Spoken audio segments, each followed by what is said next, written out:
Today on 2+U Nevada. This year, we really want to get people focused on knowing that just being educated about it does not mean that you actually act. May is Wildfire Awareness Month, and with fire season in full swing, preparation is key. We sit down with Living with Fire to talk about how they're working to educate our community and what you need to know to stay safe.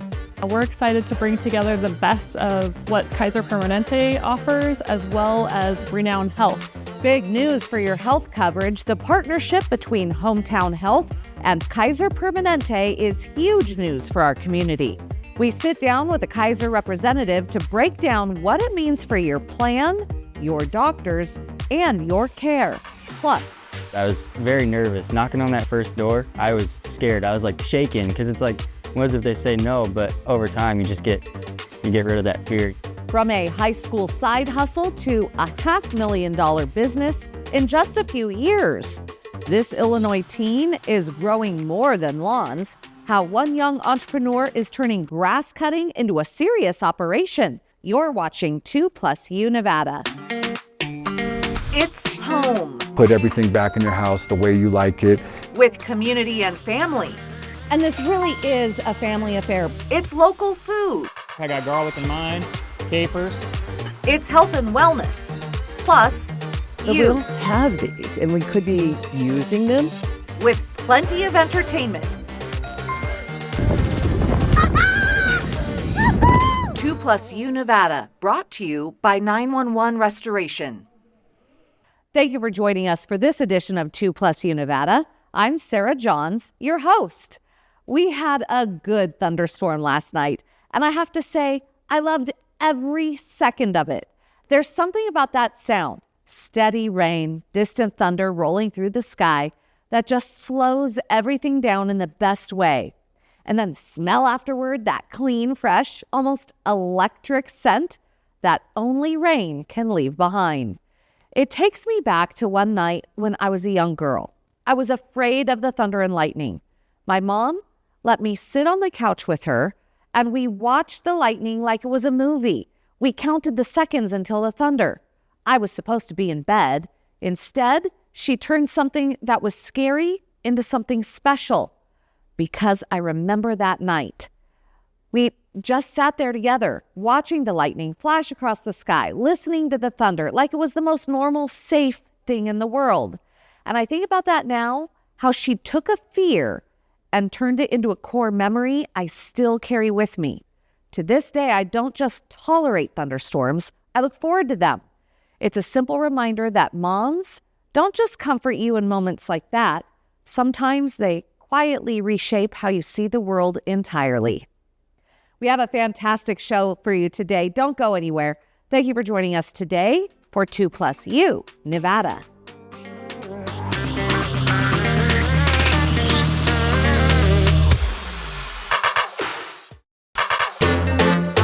You are watching 2+U Nevada, and this afternoon I am so excited to have Jenny Burr with Living with Fire. Now, you are the outreach and content coordinator. So excited to have you here with us. Thank you. I'm so excited to be here and to... Yeah, the reason that we have you here is this month is Wildfire Awareness Month. And obviously, you guys know, if you watch this show, that I have Living with Fire on quite a bit because wildfire is year-round here in northern Nevada.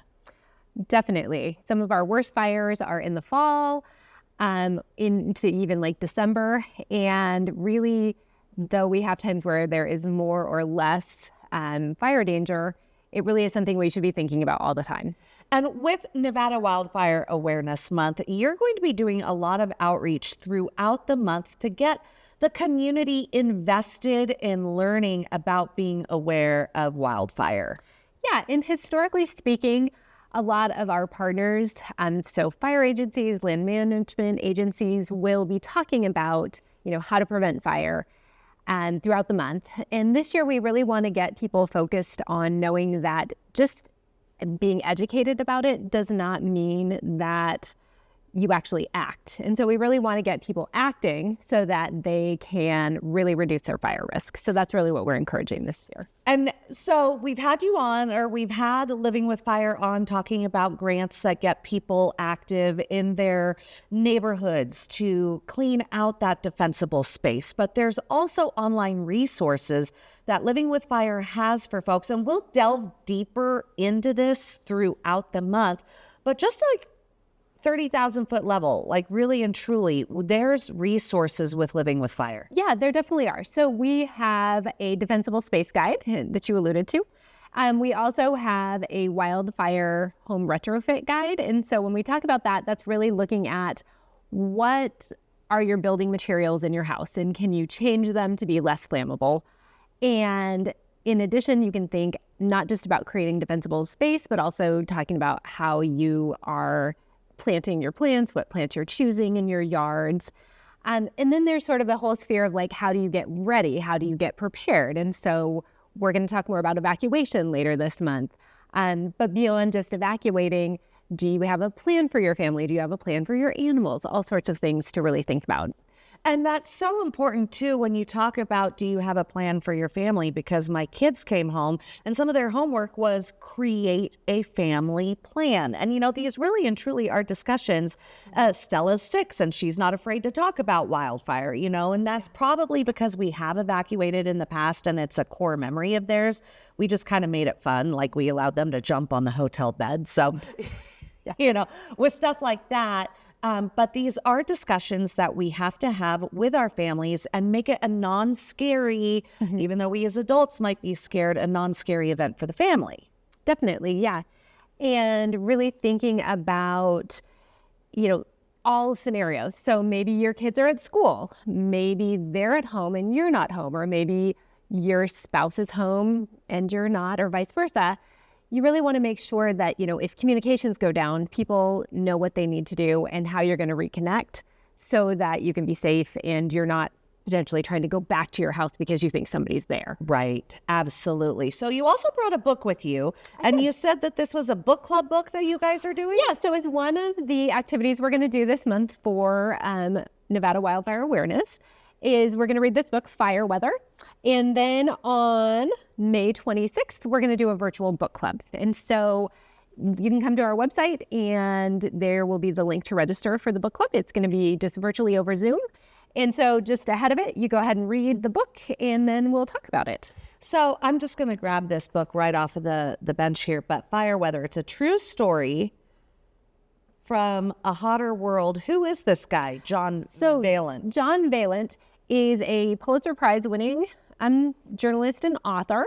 And so he wrote this book about some of the, like one of the first mega fires that happened in Canada and the impacts to this Canadian mining town. And I read this before I even started working for Living with Fire. And one thing that really struck me is it just really shifted the way I thought about fire. And especially when you think about a wildfire moving into the built environment. And so in this book, spoiler alert, they actually have to demolish whole houses to create fire breaks. And I just think that I hadn't thought about a wildfire in that way before. I hadn't thought about that happening where you would actually have to destroy a home to prevent the fire from spreading to other homes, and just having a fire on that scale where that's what they're really thinking would be how they would approach it. That is fascinating. Oh, wow. Okay. Well, again, it is Wildfire Awareness Month. We are going to have Jenny back. We're also going to have Megan Kay back. And we're going to be talking about wildfire throughout the entire month of May. Thank you so much for joining us. Thank you. You're watching 2+ U Nevada.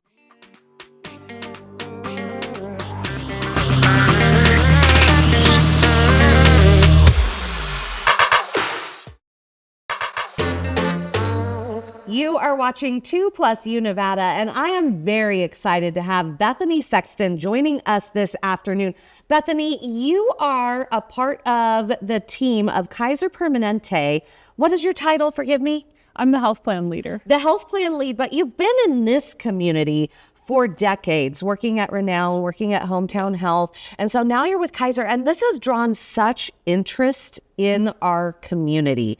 So what is the first nuts and bolts about this partnership that you can tell folks at home? Yeah, Sarah, it's amazing to be a part of the team that is helping to bring Kaiser Permanente here to Nevada.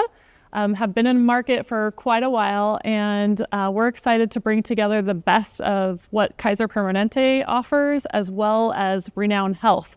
So both Renown and KP have come together around this joint venture entity, which is our legacy health plan from Renown Health, and then adding to it clinical assets that include value-based care for primary care access within our community. So question, just to kind of follow up on that. So Renown is still going to be Renown. It's not a Kaiser Permanente hospital. That's right. And then the insurance portion is KP? That's right. So Renown will continue to be independent. They're locally based, not-for-profit, that's locally governed. And so Renown will continue to offer all the great services that they do in their broad network of care delivery. And then Kaiser Permanente is bringing additional value-based care through primary care clinics that will be a part of the joint venture, as well as our health plan offerings to make sure that we can offer access to people in the community. And let's delve a little bit deeper. Let's unpack that value-based care, because how does that approach actually work, and what do members and employers need to know about that? Yeah, it's a great question. So the way that I think about it, it's like having a quarterback who's going to take care of all those care needs that you have. So primary care, when it's in a value-based care model, isn't just about go and get the next service, have the next click, if you will, in terms of your care. It's about really looking holistically at your care. So thinking about things like prevention and making sure that you get screenings early and all of that preventative care to really lead to better health outcomes and better well-being. Can I ask, and maybe this is a silly question, but value-based care, when we're talking about the term value, is the word value meaning monetarily a value or a better value in quality? It should be both, right? So we're really trying to drive better health outcomes and better quality, if you will, as well as eliminating waste out of the system, eliminating redundancy and things like that, which ultimately lead to lower cost. And the third pillar that I think is truly important is really creating a better experience. So we want our members to feel like they have people who are looking out for them as they navigate care, people who are thinking about prevention and getting in front of some of those things that may come up for them from a health perspective. A lot of times we see this for members that might be on prescription drugs, making sure that all of those things are reconciled so that they don't have bad interactions with their drugs. That really is that holistic picture of value. And you really just kind of answered my next question. How does this model improve health outcomes? I mean, you just delved deep into that, but it is in an effort to improve those health outcomes. It is. And let me give you a great example. In cancer screening, we actually do a better job than the average in the market in terms of our screening. So we hit about a 30% better screening rate for our members, which leads to 20% less premature death from cancer. That's the kind of stat that I think all of us would want for our family and friends in terms of outcomes. And that's really, for me, when I think about value, having those types of outcomes is amazing. Absolutely. Absolutely. So I know that you've got a lot of locations in the works. You mentioned that you were going to open more primary care locations. Yep. What does that look like, and how soon are those new locations going to be opening? Yeah, great question. So today we are live with our Del Monte clinic, which is at 740 Del Monte Lane, right down by Ranchera. We have great providers there already providing dedicated care to our members. Our second location will be off of Ion Drive in Sparks. And so helping with some of the folks who live in the northern parts of town to be able to have access.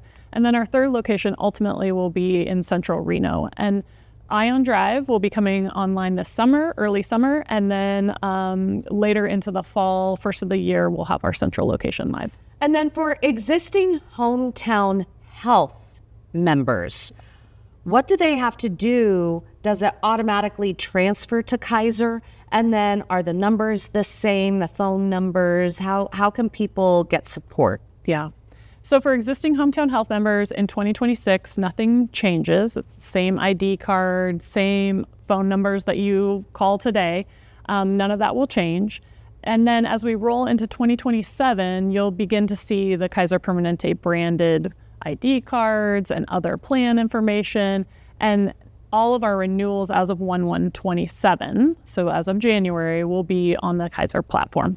So 1/1 is when all the branding and everything officially is Live. Kaiser KP live. But really, this transition is happening throughout the year of 2025. Of 2027. Of 2027. Yeah. Okay. Yep. What? Oh my gosh, we're in 2026 right now. Yeah, I need some help. it happens. Thank you so much. And again, the website that people should be going to learn more. Yeah, you can go to kp.org. And then also for our members, for Hometown Health members, they can go to hometownhealth.com. Okay. Thank you so much, Bethany. Thank you. You're watching 2+U Nevada.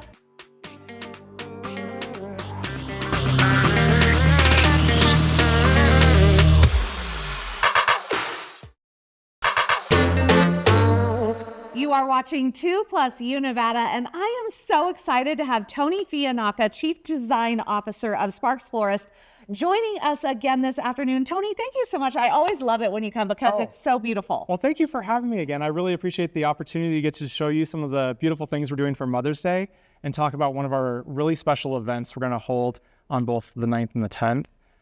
We're doing a Petals and Pastry workshop. So you get to come in, build some arrangements, and maybe have a little sweet treat and take your arrangements home with you. So, oh, that's awesome. I know. Talk about the perfect Mother's Day event too, to just take your mom and go have fun, or just send your mom so she has fun and has time away from the kids. We have a great time. I love the chance to get to talk to people because most of the time I get to build all these beautiful pieces, but you don't always get to see a lot of people. So it's great to be able to have the chance to teach people and show them some of the finer points about flowers and how to handle them. I absolutely love this. So before we get started on actually doing, let's take a look at these beautiful arrangements that you also brought with you, because these are options for Mother's Day. Yeah, so these ones are great. We have our spring collage, which is a favorite of mine.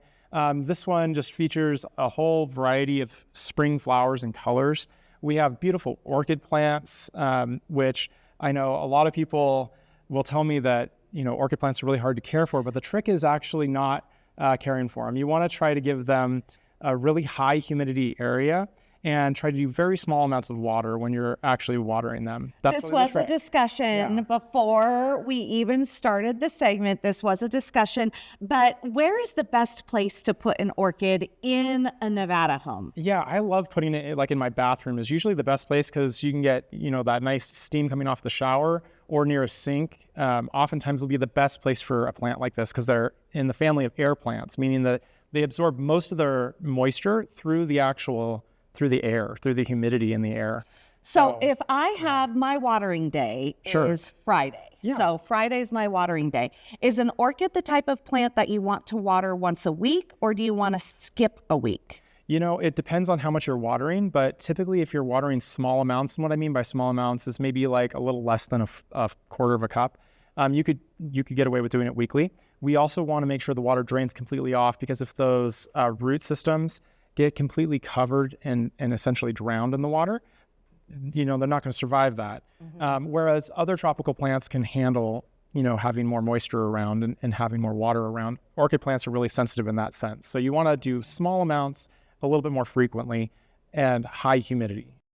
Let's get started. We have to. So I've already prepared for us some floral foam. Mm-hmm. The floral foam has been already saturated with water and flower foods. So you don't have to worry about that. Very wet. Yeah. Very wet to the touch. And what we're going to do, we're going to take our clippers and we're just going to add in our greenery first to create boundary points in our design. So we're just going to cut at a small angle and then push it right into the foam. And we want to insert it in deeply into the foam. So just find a little sprig and give it a cut.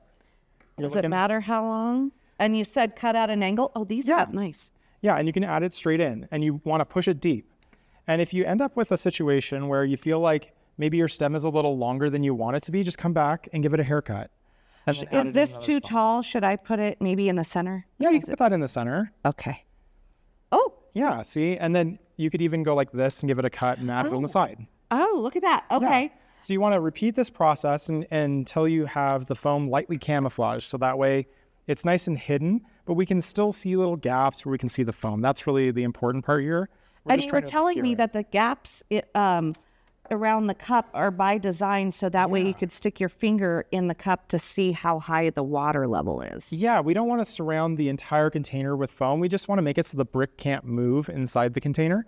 And the little areas on the side are called reservoirs. They add a way for the end consumer to be able to stick their finger in and feel that water level. And so that way they can add water to it. So the next thing we can do, we can add any of our flowers in any of the order. It really doesn't matter. What we care about is keeping them within the boundary that we've created with the greenery. So with something like the palms, since there's multiple blooms on a stem, I like to cut it so I can get a couple of insertions, but I'll just add it right into the foam. And you're not putting it that far in the foam. And do you always cut at an angle? Always cut at an angle because it'll be easier to stick it in. Oh, okay. If we cut it at a blunt edge, what'll end up happening is you'll have a lot more trouble getting it to wiggle into that foam. And the deeper you can get the stem of the foam, the better.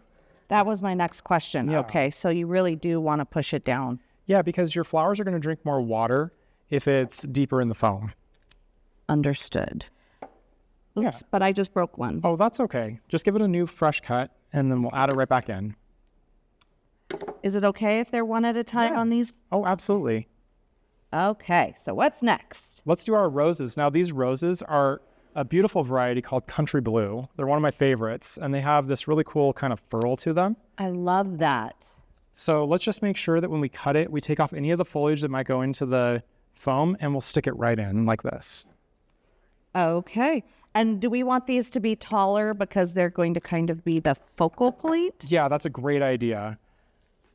If we keep them just ever so slightly higher, it'll make people focus on it a little more. Okay. Well, thank you so much. Yeah. Now you have the chance to learn how to do a project like this on May 9th and 10th? Yeah, 9th and 10th, we're having classes. You can register at our website at sparksflorist.com. You can also join our newsletter. There where you can hear about all the different things that we offer throughout the year because we offer lots of classes all throughout the year. Well, thank you so much for joining us. We're always thrilled to have you here, Tony. Thank you for having me again. I appreciate it. You're watching 2+ U Nevada.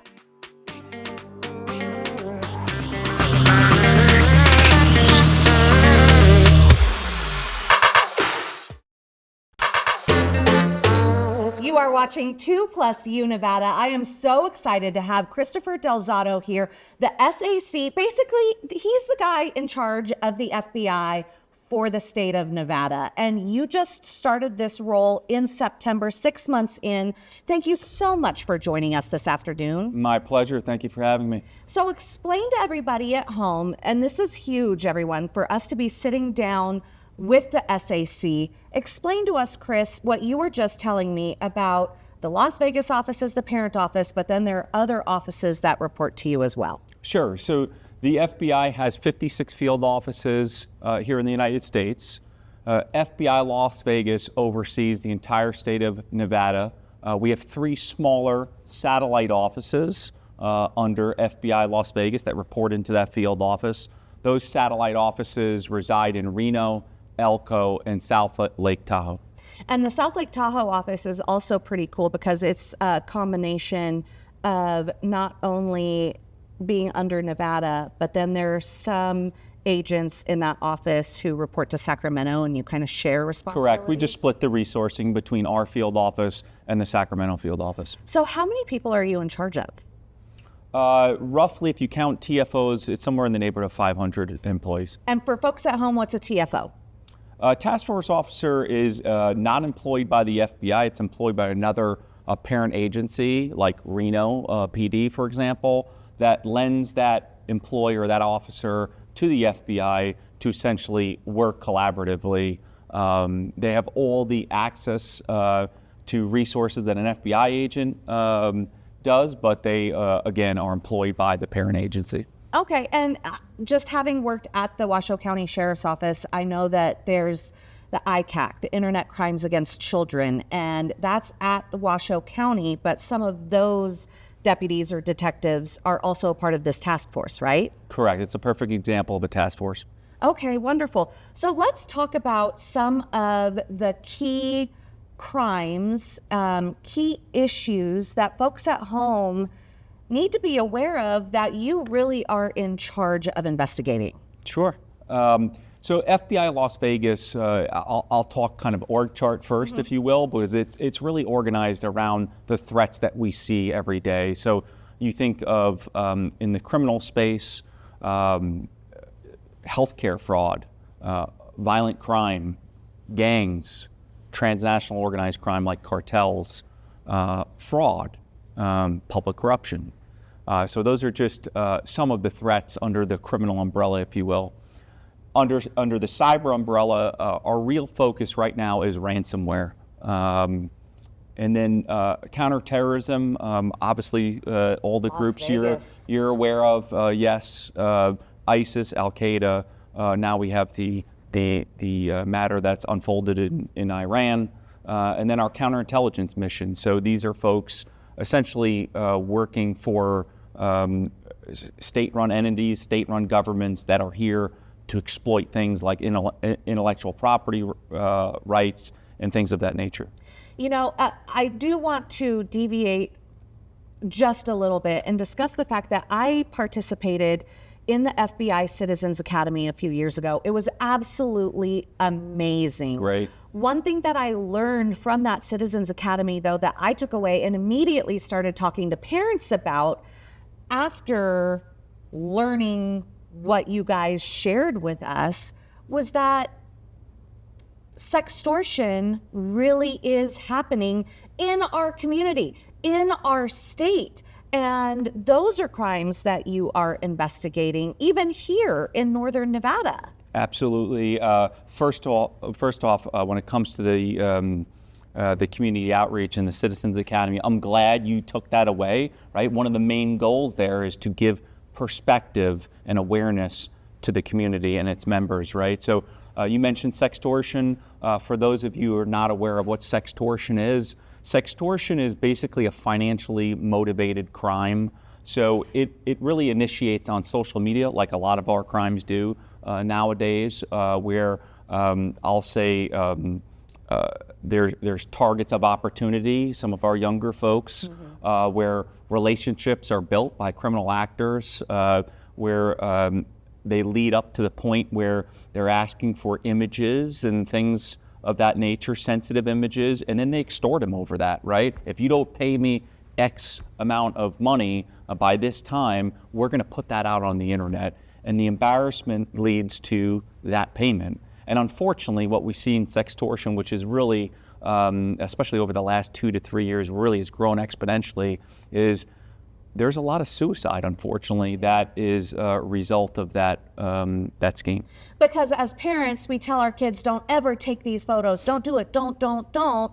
And then when the kid does, they're afraid to go to their parent 100%. and tell their parent, hey, I did this, now I'm in trouble. So just be mindful of that when you have these conversations with your kids that, okay, don't do it, but you can always come to me. That's you know, right. you can always talk to me and I will help you and the FBI will help you. That's correct. So important. Well, with that too, that community engagement, those citizen academies, it also shows that you have real partnerships in our community. This week, you're actually doing a Citizens Academy reunion.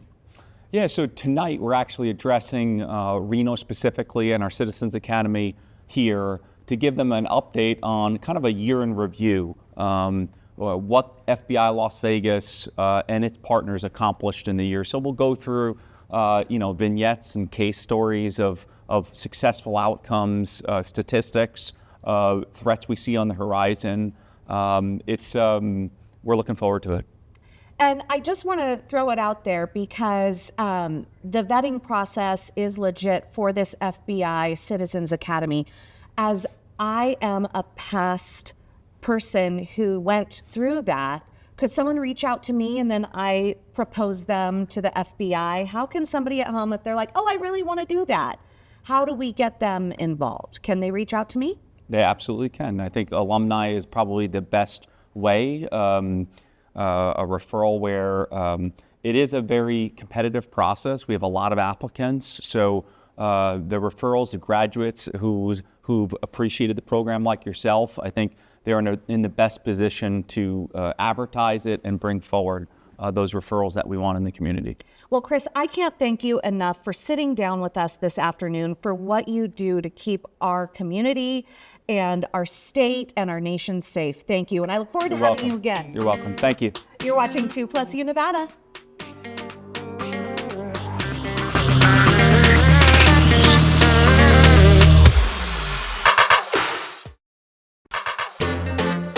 This next story speaks to me. Like, literally, this woman needs to move to Reno, because in our house, laundry is the chore that never ends. So wouldn't it be lovely for somebody to do it for you? Victoria Saha shows us how a Las Vegas mom turned dirty laundry into a full-time job she can do at home. Laura's Offil is starting one of many loads of laundry today. A lot of the times the laundry comes in like this. But this much laundry isn't just from her big family. It's from other Southern Nevada residents. They find Laura's through the app called Poplin. So you have the app. It's a team effort, honestly, with the whole family kind of pitching in. Between our oldest son, who will go do drop-offs and pickups for us and does a lot of the heavy lifting, which is nice. And then between me and my wife, we have folding as well as bagging. She started in 2022 with 3 orders a week. And now? I do anywhere between 10 to 15 orders a day. With 15 orders a day, Laura says she's making anywhere from $7,000 to $9,000 a month. We're able to stay home, pay all of our bills. And she says most of her clients are everyday people. They're a couple, they got a couple of kids. We have a family who has 6 kids. Some small businesses even use her to wash bedding. You're always going to find the short edges. Laura shows us the art of folding up something most of us dread, the fitted sheet. See, mine would be a jumbled mess. To keep up with all those orders, she has several washers, fill it in, and dryers going at all times. For a task that may seem like a bother, Loris treats every load like it's delicate. A lot of people find laundry probably one of the biggest hassles as an adult, and for some reason it's just very therapeutic and calming. Meanwhile, a teen entrepreneur in Illinois is skipping college to continue growing his lawn care business. That business is expected to bring in nearly $500,000 this year. Jonas Evans shows us how Wade Connor is building his business. After quitting the basketball team at the age of 15, Sherrard native Wade Connor suddenly needed something to do. I hadn't had that weird sensation like, I know what I'm going to do for the rest of my life. While still in high school, he decided to start a landscaping business. Went upstairs and told my parents, and they're like, cool, now start. You have to take action. Once a company name and logo were made, it was time to find clients, and Wade chose to do it the old-fashioned way. I was very nervous. Knocking on that first door, I was scared. I was like shaking, because it's like, what if they say no? But over time, you get rid of that fear. One of the first neighbors to say yes was Brian Eisentrout. It's harder to get started. Somebody that's got the gumption to go do that and make it go, that's really a good thing. We need to support that. In its first year, Wade's property services made $10,000, then $40,000 the next year. His business just kept growing, and the next year it doubled again. And we're like, okay, so he wants to turn this into an LLC now. He's making good money. Let's turn it into a business. Pretty soon, 10 clients turned into over 100. And after 2 years, Wade's childhood best friend, Caden, became the company's second employee. Out of high school, I could have went into firefighting, but it kind of goes back to that friendship, like trusting each other and trusting what he's got going, and being a part of that isn't something I wanted to give up. Now in year 5, Wade is up to 3 full-time employees, all under the age of 21, and the company is projected to make nearly $500,000 in revenue. Thank you. All of the money is going back to our equipment, shops, paying the guys livable wages. Because this young entrepreneur's goals go far beyond just Sherrard. I picture having 50 full-time employees, and we're scattered all across the Quad Cities and other surrounding areas. This next young man is only in 7th grade, but is already a published author, student leader, and someone with big plans for the future. Landon Anderson wrote his first novel, The Williams, A Family That Rose from the Ashes, in less than a year, proving Age is no barrier when passion and persistence come together. Tamer Knight has his story. There's one verse in 2 Timothy that talks about never let anyone look down upon you for your age. That's a message 7th grade Landon Anderson lives by. As a published author of the Williams, Anderson's journey didn't begin with the book deal, but with the passion for writing and a lot of consistency. And I remember one Christmas, I begged my parents for a MacBook so I could start typing my books. Landon began writing his novels on paper, later typing them on a teacher's computer, encouraged by mentors. One teacher, he kind of taught me a couple lessons with writing because he was, he used to write a lot and he used to read a lot as well, and he worked in the library. So he inspired me a lot. That support from Anderson's teachers and parents helped turn his imagination into a full-length novel filled with romance, scandal, wealth, and family, written in just 11 months. My mother specifically, she's the real tough one. She'll make sure you get it done, and my father, he's very understanding. He'll also make sure you get it done, but he's a little bit more polite, but still they work together quite nicely. And he's not just an author. He's already a natural-born leader who vows to always remain humble. I lead the Bible study club here. I founded it in late 6th grade in December. I believe it was early 6th grade last year when I was elected as the 6th grade president, and I'm the 7th grade president. So, looking ahead, Anderson is aiming even higher, with dreams of attending an Ivy League university, pursuing a career in law and politics. I do aspire to be a politician one day, and hopefully before that, though, I want to have a career in law, because I want to be an attorney first. I want to know the law before I try and preach it to others. But for now, he's focused on writing his next novel, proving age is just a number when your story is just getting started. For THV 11 News, I'm Tamer Knight. We'll be right back.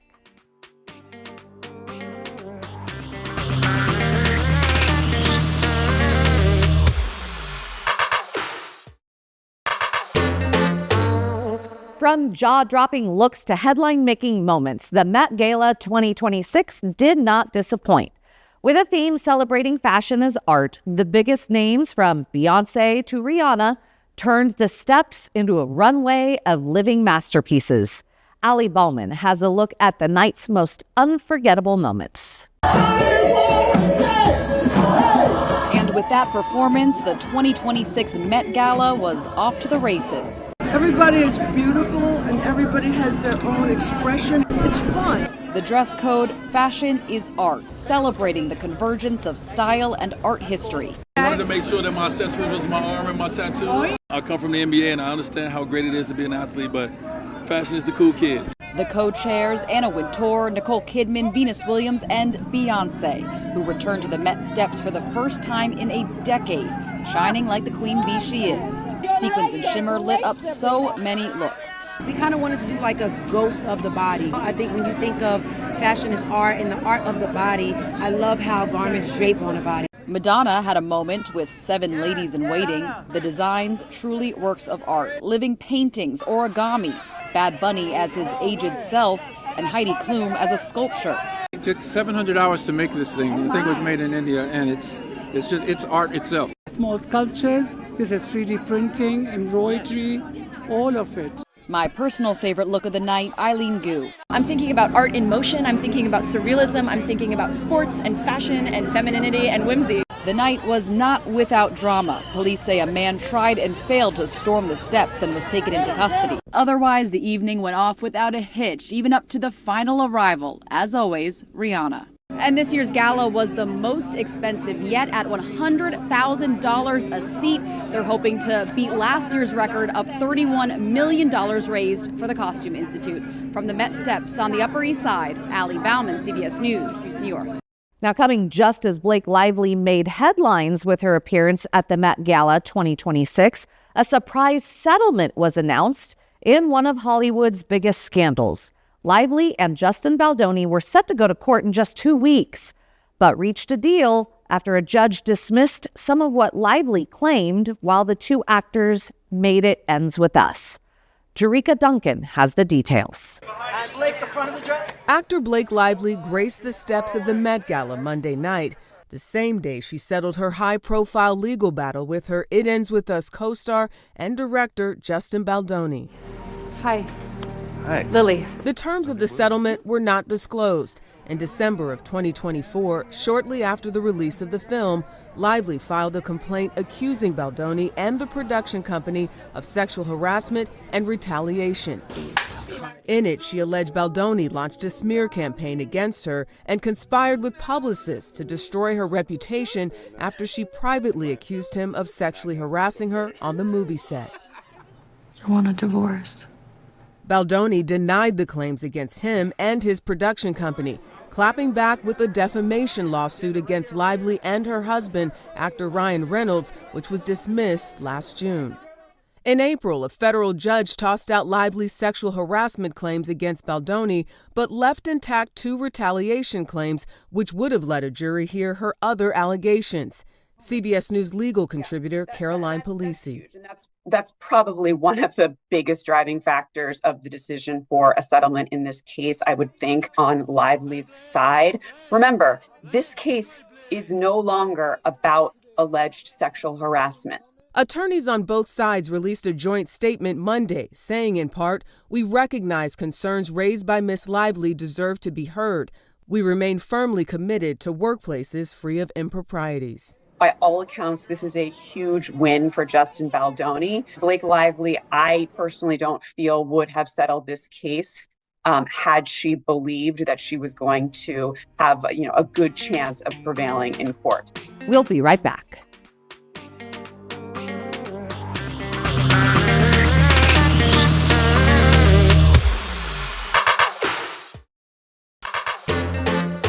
Are you a business or nonprofit and want to be featured on 2+U Nevada? Have a Mom to Mom Monday, a Tried It Tuesday, or even a cute pic you just want to show us? The whole point of 2+U Nevada is the plus you. You can send us your content by visiting our website. Head to 2news.com and click on 2+U Nevada. Or you can email us at 2+UNevada@ktvn.com. What started as one farmer, one tractor, and a simple idea has turned into something much bigger. It's the 10th annual Drive Your Tractor to Work Day. In the town of Palmer, Alaska, a rumble down Main Street now means dozens of tractors and a growing movement to rethink where our food comes from. It's part celebration, part statement, and part challenge. Because in a state where just 5% of produce is locally grown, even a small shift, like spending $5 on local food, can make a real difference. That's it for this edition of 2+U Nevada. Thank you for inviting us into your home this afternoon. We look forward to joining you every weekday at 3 for 2+U Nevada. 2 News Nevada at 4 starts now.